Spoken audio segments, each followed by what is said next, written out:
Hello friends, வணக்கம். Welcome back to my channel. நீங்கள் இது வரைக்கும் நம்ம சேனலை சப்ஸ்கிரைப் பண்ணாமல் பார்த்துட்டு இருந்தீங்கன்னா சப்ஸ்கிரைப் பண்ணிவிட்டு பாருங்கள். கூடவே பக்கத்தில் இருக்கிற பெல் பட்டனை ப்ரெஸ் பண்ணிக்கோங்க. இப்போ வாங்க நம்ம கதைக்குள்ளே போகலாம். நீ ஏன் பேரனாமல் கம்யூனிட்டியிலிருந்து சஸ்பெண்ட் ஆன சொல்லு என்று வலியுறுத்தி கேட்டான் வருண். அபிமன்யு மது பாட்டிலில் ஒரு சிப் அடித்துவிட்டு அதுக்கு இருட்டு தான் காரணம் என்றான். இருட்டுக்கும் உனக்கும் சஸ்பெண்ட் பண்ணதுக்கும் உனக்கு என்ன சம்மந்தம் என்று கேட்டான் வருண். சம்மந்தம் இருக்கு வருண். நான் நைட்டோபோபியால அவதிப்பட்டுருக்கேன். வருண் சிறிது நேரம் யோசித்து, நைட்டோபோபியாவா? அப்படின்னா உனக்கு என்ன இருட்டை பார்த்தா பயமா என்று ஆச்சரியத்துடன் கேட்டான். ஆமாண்டா, அந்த இருளில் தான் நான் என் கனவுகளை தொலைச்சிட்டு தவிக்கிறேன் என்று வருந்தினான் அபிமன்யு. புரியுற மாதிரி சொல்லு அபி. தொலைஞ்சு போன உன் கனவு என்ன? உன்னை ஏன் அவங்க சஸ்பெண்ட் பண்ணாங்கன்னு சொல்லு என்று வலியுறுத்தினான் வருண். சொல்கிறேன். 3 மாதத்துக்கு முன்னாடி பேரனாமல் கம்யூனிட்டியில் நாங்கள் ப்ராக்டிக்கல் பண்ணுறதுக்கு எங்களுக்கு ஒரு மிஷின் கொடுத்துருந்தாங்க. அதை முன்ன நின்று வழி நடத்தினது எங்கள் இன்ஸ்டியூஷன் பேரனாமல் எக்ஸ்பர்ட்ஸும் ப்ரொஃபஸரும் தான். நாங்கள் டீமாக ஒரு அமானுஷ்ய டனலுக்குள்ளே போனோம். அங்கே நிறைய அமானுஷ்யங்கள் இருக்குதுன்னு ஆய்வு பண்ணதுக்கு அப்புறமா தான் நாங்கள் அங்கே போனோம். உள்ளே போக போக மெதுவாக வெளிச்சம் மறைஞ்சி இருள் எங்களை ஆக்கிரமிக்க ஆரம்பிச்சுது. வருண் அபிமன்யுவின் பேச்சை கவனமாக கேட்டுக்கொண்டிருந்தான். அபிமன்யு குடிபோதையில் இருப்பது போல் தெரியவில்லை. முழு உணர்வுடன் பேசிக்கொண்டிருந்தான். அபிமன்யு தொடர்ந்தான். நாங்கள் அந்த டனலுக்குள்ளே கொஞ்சம் தூரம் போனதுக்கப்புறம் அந்த டனல் 2ஆக பிரிஞ்சுது. நாங்களும் 2 குழுக்களாக பிரிஞ்சு பயணிக்க ஆரம்பித்தோம். உள்ளே ஒரு துளி சூரிய வெளிச்சம் கூட இல்லை. நாங்கள் மொபைல் டார்ச் லைட் வெளிச்சத்தில் முன்னேறிட்டு இருந்தோம். உள்ளே போக போகத்தான் நாங்கள் சில அமானுஷ்யங்களை உணர ஆரம்பித்தோம். திடீர்னு பாறைங்க எல்லாம் தானாகவே பறக்க ஆரம்பிச்சிருச்சு. இது நீ நம்புறதுக்கு கஷ்டமாக இருந்தாலும் இதுதான் உண்மை என்றான். வருண் ஆர்வமாக கேட்டான். என்னது? டனலுக்குள்ள பாறைங்க பறக்க ஆரம்பிச்சதா? ஆமாம். பொதுவாக இந்த மாதிரி விஷயங்களை வெளியே சொன்னால் யாரும் நம்ப மாட்டாங்க. ஆனால் இதெல்லாம் அவங்களுக்கு நடக்கும்போது தான் புரிஞ்சுக்குவாங்க. அதுக்கப்புறம் நான் ரொம்பவே பயந்துட்டேன். இதுக்கு முன்னாடி இப்படி ஒரு சம்பவத்தை நான் பார்த்ததே இல்லை. எங்கள் மொபைல் லைட்டெல்லாம் ஆஃப் ஆகி அந்த இடம் மொத்தமும் இருட்டாயிடுச்சு. திடீர்னு உள்ளேருந்து பாறைகள் எங்களை தாக்க ஆரம்பிச்சிடுச்சு. என் கூட தீப்தி, பிரியான்னு 2 பொண்ணுங்க இருந்தாங்க. அவங்களும் பயத்தில் கத்த ஆரம்பிச்சிட்டாங்க. எனக்கு என்ன செய்கிறதுனே தெரியல. நான் அந்த இடத்துலேருந்து எவ்வளோ வேகமாக ஓட முடியுமோ ஓடி வந்துட்டேன் என்றான். வருண் அபிமன்யுவிடம், என்னது, நீ அந்த பொண்ணுங்களை விட்டுட்டு ஓடி வந்துட்டியா என்று கேட்டான். ஆமாம், நான் தான் முன்னாடியே சொல்லியிருந்தேன்ல, எனக்கு இருட்டை பார்த்தா பயம்னு. அப்போ அந்த 2 பொண்ணுங்களுக்கு என்னாச்சு என்று கேட்டான் வருண். உள்ளே இருந்த மற்றவங்க அவங்க 2 பேரையும் காப்பாற்றினாங்க. அதில் பிரியான்ற பொண்ணுக்கு ஒன்றும் ஆகலை. ஆனால் தீப்தி தான் பாறையில் அடிபட்டு கோமாவில் போயிட்டா என்று வருத்தத்துடன் கூறினான் அபிமன்யு. கோமாவா? எப்படிடா? மச்சான், ஒரு பேரனாமல் ஆக்டிவிட்டியாக இருக்கிறது அவ்வளோ சுலபமான விஷயம் இல்லை. எங்கள் லைஃப்பில் நாங்கள் ரிஸ்க் எடுத்து தான் இதெல்லாம் பண்ணுறோம். எங்களுக்கு சுற்றி என்ன ஆபத்து இருக்கும்னு எங்களுக்கு தெரியாது. கண்ணுக்கு தெரியாத எதிரியோட போராடிட்டு இருக்கோம். புரிஞ்சுதா? என் கூட வந்த 2 பேரை விட்டுட்டு ஓடி வந்துட்டேன். இதனால தான் என்னை சஸ்பெண்ட் பண்ணாங்க. நான் அவங்கள விட்டுட்டு வந்திருக்கக்கூடாது. என் உயிரே போனாலும் பரவாயில்லன்னு அவங்கள பாதுகாப்பாக கூட்டிகிட்டு வந்திருக்கணும். என்னால் அந்த சூழ்நிலையில் அதை செய்ய முடியல என்றான். ஓ, இதான் விஷயமா? ஆனால் நான் இந்த ஊருக்கு வந்த அன்னைக்கு நைட்டு நீ தனியாக தானே மூங்கில் காட்டுக்குள்ளே சுற்றிட்டு இருந்த. அப்போ நீ இருட்டை பார்த்து பயப்படலையா என்று சந்தேகத்துடன் கேட்டான் வருண். நான் என்னோட பயத்தை என் கட்டுப்பாட்டுக்குள்ளேயே வச்சுக்க முயற்சி பண்ணிகிட்ருக்கேன் வருண். இந்த இருட்டு தான் நான் பேரனாமல் ஆக்டிவிட்டி ஆகணுங்கிற கனவை சதைச்சது. அந்த இருள் கூட தான் நான் இப்போ போராடிட்டு இருக்கேன் என்றான் அபிமன்யு. வருண் அபிமன்யுவின் தோள் மீது கையை வைத்து, வெளிப்படையாக சொல்லணும்னா பேரனாமல் எக்ஸ்பர்ட் ஆகிறதுக்கு உனக்கு எந்த டிகிரியும் சர்டிஃபிகேட்டும் தேவையில்லை. தைரியம் இருந்தால் போதும். அது உன்கிட்ட நிறையவே இருக்கு. நீ ஏற்கனவே இந்த துறையில் எக்ஸ்பர்ட் தான் மச்சான் என்று தோளில் தட்டி கொடுத்தான் வருண். மறுபுறம் காயத்ரியும் சோபனாவும் பேஸ்மெண்டிற்குள் அமர்ந்திருந்தனர். தரையில் குங்குமத்தால் ஒரு வட்டம் செய்யப்பட்டு அதன் உள்ளே ஒரு நட்சத்திரம் இருந்தது. நட்சத்திரத்தின் ஒவ்வொரு மூலையிலும் விளக்குகள் எரிந்து கொண்டிருந்தன. காயத்ரி சோபனாவிற்கு எதிரே அமர்ந்திருந்தாள்.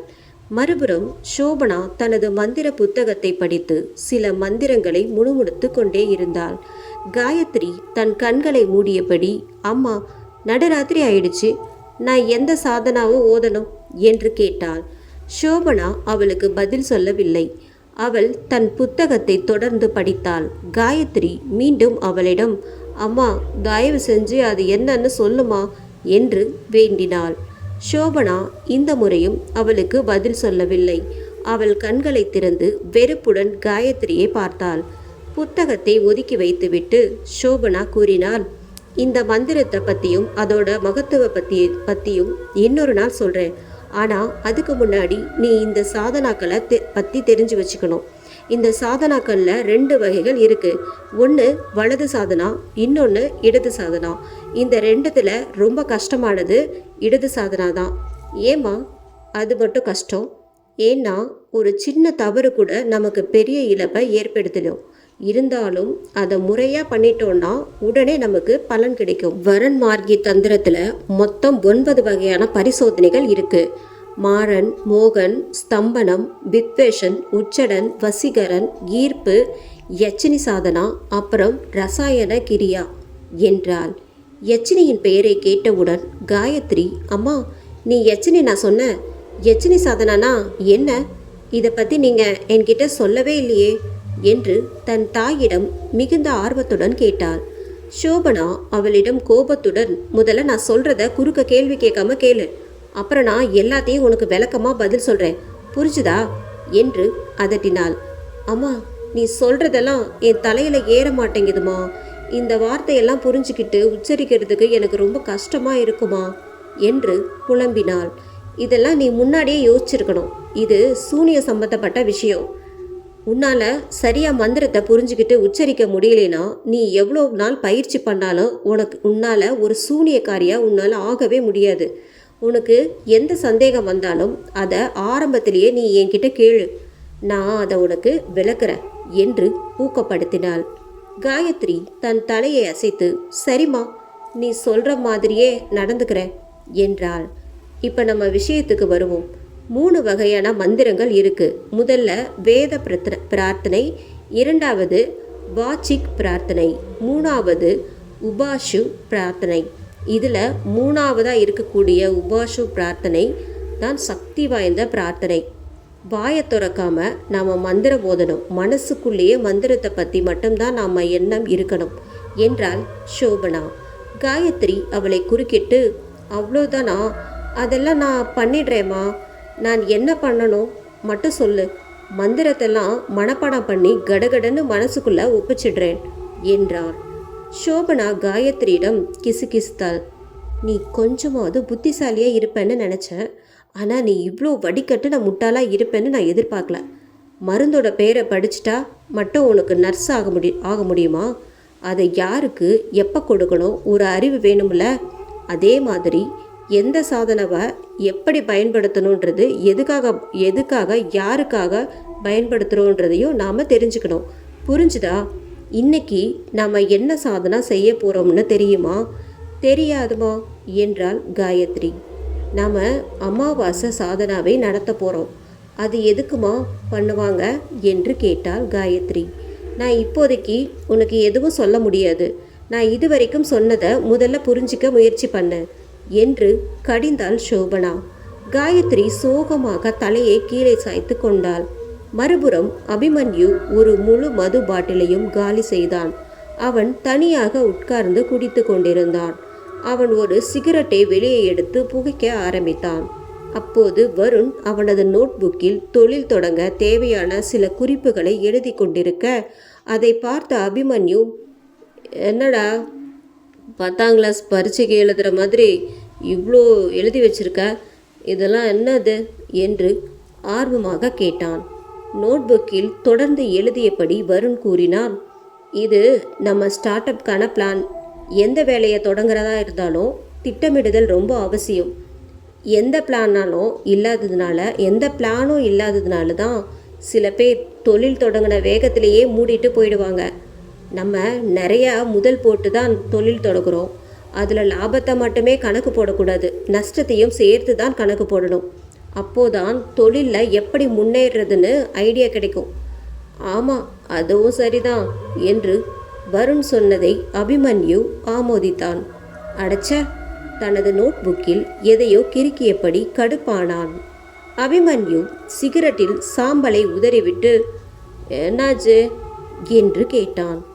பேனா ரீஃபில் காலி ஆயிடுச்சு. என்கிட்ட ஒரு பேனா தாண்டா இருந்துச்சு. அபிமன்யு எதையோ யோசித்து, மச்சான் இப்போ லேட் ஆயிடுச்சு, நீ பேனா வாங்கிறதுக்கு இந்த கிராமத்தில் எந்த கடையும் திறந்துருக்காது. நீ படுத்து தூங்கு, மிச்சத்தை காலையில் பார்த்துக்கலாம் என்று யோசனை கூறினான். இல்லடா, ஏற்கனவே யட்சினியை தேடுறேன்னு சொல்லி நான் நிறைய நாள் வீணடிச்சிட்டேன். இப்போ ஒரு பேனா இல்லைன்னு நான் பிளான் பண்ணுறத அடுத்த நாள் தள்ளி வைக்க முடியாது. இரு, நான் என்னோட ரூமில் போய் ஏதாவது பேனா இருக்கான்னு தேடி பார்க்குறேன் என்று சொல்லிவிட்டு வருண் மாடிப்படி ஏறி நடக்க ஆரம்பித்தான். வருண் தன் அறை முழுவதும் பேனாவை தேடினான். தன் தந்தையின் டைப்ரைட்டர் இருக்கும் மேஜையில் அனைத்து டிராவிலும் தேடி பார்த்தான். ஆனால் அங்கு அவனுக்கு பேனா எதுவும் கிடைக்கவில்லை. வருண் சலிப்புடன் அவனது அறையை விட்டு வெளியே வர அறை எண் 666 முன் ஒரு சிகப்பு கலர் பேனா தரையில் கிடப்பதை அவன் கவனித்தான். வருண் குழம்பினான். வருண் அதன் அருகில் சென்றான். அதனை கையில் எடுக்கலாமா வேண்டாமா என்று யோசித்தான். பின் தைரியத்தை வரவழைத்து கொண்டு அந்த பேனாவை கையில் எடுத்தான். அது ஒரு மிகவும் பழைய பேனாவை போல தோன்றியது. யட்சினியின் கதவை கவனித்தான். அது வெளிப்புறம் பூட்டப்பட்டிருந்தது. வருண் பேனாவுடன் கீழே வந்தான். அபிமன்யு அதை பார்த்து, அட, பேனா கிடைச்சிருச்சா, பரவாயில்லையே என்றான். இது மிகவும் கூர்மையான முனை கொண்ட இங்க் பென். வருண் அதை தன் நோட்டு புக்கில் கிறுக்கி பார்த்தான். அது எழுதவில்லை. அடைச்ச, இதுவும் வேலை செய்யல என்று கடுப்பானான். வருண் பேனாவின் பின்புறத்தை திறந்து அதன் உள்ளே ஏதேனும் பழுதடைந்திருக்கிறதா என்று பார்த்தான். அபிமன்யு சிகரெட்டிலிருந்து சாம்பலை தட்டிவிட்டு, என்னடா இந்த பேனாவும் எழுதலையா, பரவாயில்ல விடுறா, நாளைக்கு பார்த்துக்கலாம். இன்னைக்கு ஒரு நாள் உன் திட்டத்தை தள்ளி வச்சா ஒன்றும் ஆயிடாது என்று அபிமன்யு கூற வருண் அவனை அலட்சியப்படுத்தினான். வருண் பேனாவின் மையை கவனமாக பார்த்தான். பேனாவின் முனை காய்ந்திருப்பதை கவனித்து அதன் காரணமாக அது எழுதவில்லை என்று தெரிந்து கொண்டான். அவன் தனது விரல்களால் அதன் நுனியை சுத்தம் செய்ய தொடங்கினான். அவ்வாறு சுத்தம் செய்யும் போது அவனுக்கு விரலில் ஒரு பெரிய கீறல் ஏற்பட்டது. இருந்தாலும் அதில் இரத்தப்போக்கு இல்லை. அதனால் அவன் பேனாவின் நுனியை தொடர்ந்து சுத்தம் செய்தான்.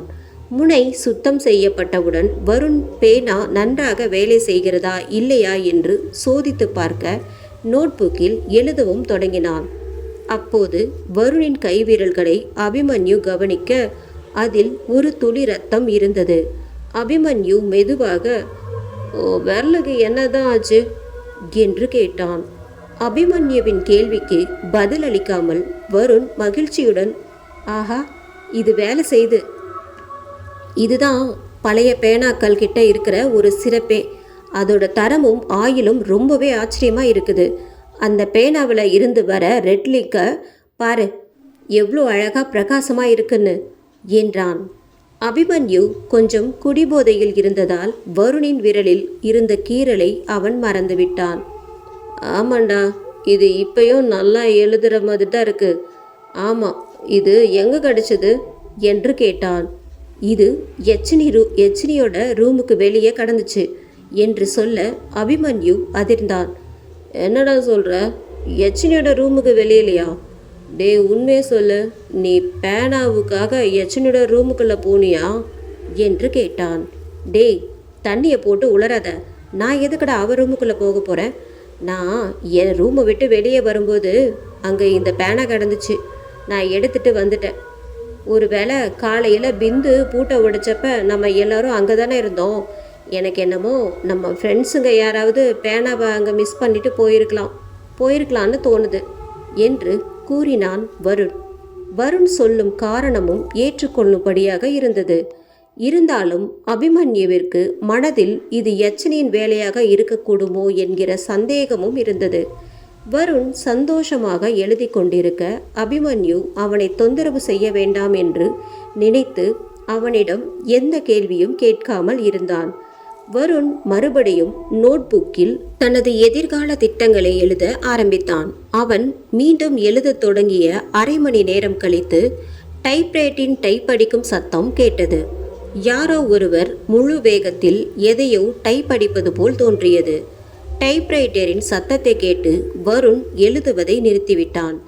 வருண் அபிமன்யுவிடம், அபி, நீ அந்த சத்தத்தை கேட்டியா என்றான். அபிமன்யு சிரித்து கொண்டே, வழக்கமாக குடிச்சவன் தாண்டா, போதையில் எனக்கு சத்தம் கேட்குது, பேய் வர மாதிரி இருக்குதுன்னு எதையாவது சொல்லணும். நீ தான் குடிக்கவே இல்லையே, என்னை பயமுறுத்தலான்ட்டு பார்க்குறியா? நீ பேனாவில் தானே எழுதுற, அப்புறம் எப்படி டைப்ரைட்டர் சத்தம் வரும் என்றான். மறுபடியும் டைப்ரைட்டரின் சத்தம் இன்னும் பலமாக கேட்க அபிமன்யு குடிபோதையில் இருந்தாலும் அவனுக்கு இம்முறை அந்த சத்தம் கேட்டது. அபிமன்யு அதிர்ச்சியடைந்து வருணை பார்த்தார். மச்சான், நீ சொன்ன மாதிரியே எனக்கும் டைப்ரைட்டர் சத்தம் கேட்குதுடா. அந்த சத்தம் எங்கிருந்துடா வருது என்று பயத்துடன் கேள்வி கேட்டான். இந்த பங்களாவில் ஒரே ஒரு டைப்ரைட்டர் தான் இருக்குது, அதுவும் என் அப்பாவோடது. அது எப்படி என்னோட ரூமில் தான் இருக்குது? வா போய் பார்க்கலாம் என்று அழைக்க டைப்ரைட்டர் சத்தம் தற்காலிகமாக நின்றது. வருணும் அபிமன்யுவும் படிகளில் ஏறி வருணின் அறையை அடைந்தனர். அவனது அறைக்குள் சென்று பார்க்க வருண் அதிர்ச்சியடைந்தான். அவனது அறையிலிருந்து டைப்ரைட்டர் இப்போது அங்கில்லை. ஏய், டைப்ரைட்டர் இங்கே தாண்டா இருந்துச்சு, நான் பேனாவை தேடும்போது பார்த்தேன், திடீர்னு எங்கே போச்சு என்று அறை முழுக்க தேடினான் வருண். அபிமன்யு ஒன்றும் புரியாமல் முழித்து கொண்டிருந்தான். அப்போது மறுபடியும் கேட்டது டைப்ரைட்டில் டைப் அடிக்கும் சத்தம். இருவரும் அதிர்ச்சியடைந்து ஒருவரைக்கொருவர் பார்த்து கொண்டனர். இந்த முறை அந்த சத்தம் யச்சினியின் அறையிலிருந்து வந்தது. இருவரும் மெல்ல அவர்களின் அறையை விட்டு வெளியே வந்து பதட்டத்துடன் யச்சினியின் அறையின் முன் வந்து நின்றனர். உள்ளிருந்து டைப்ரைட்டில் யாரோ ஆக்ரோஷமாக டைப் அடிப்பது போல சத்தம் தொடர்ந்தது. கேட்டுக்கொண்டே இருந்தது. இப்போ என்னடா பண்ணுறது, உள்ளே போய் பார்க்கலாமா என்று வருண் கேட்க, மறுபடியுமா? வேணாண்டா, இன்னைக்கு தான் பௌர்ணமி, யச்சினி ஆண்களை வேட்டையாடுற நாள், உள்ளே போனால் அவள் கண்டிப்பாக நம்மளை வேட்டையாடிடுவா என்று மறுத்தான் அபிமன்யு. வருண் அவனுக்கு பதில் சொல்ல வாயெடுக்கும் முன் யச்சினியின் கதவு பூட்டு உடைந்தது. தானாக திறந்தது. அதை கண்ட இருவரும் மிரண்டு போய் 2 அடி பின்னால் சென்றனர். லா லா லா லா லா லா லா லா லா லா லா லா. இந்த எபிசோட் உங்களுக்கு பிடிச்சிருந்தது அப்படின்னா நம்ம சேனலை மறக்காமல் சப்ஸ்கிரைப், லைக் பண்ணுங்கள். நிறைய பேர் பார்த்தீங்கன்னா சப்ஸ்கிரைப் பண்ணாமலே பார்க்குறீங்க. சப்ஸ்கிரைப் பண்ணிட்டு பாருங்கள். நன்றி, வணக்கம்.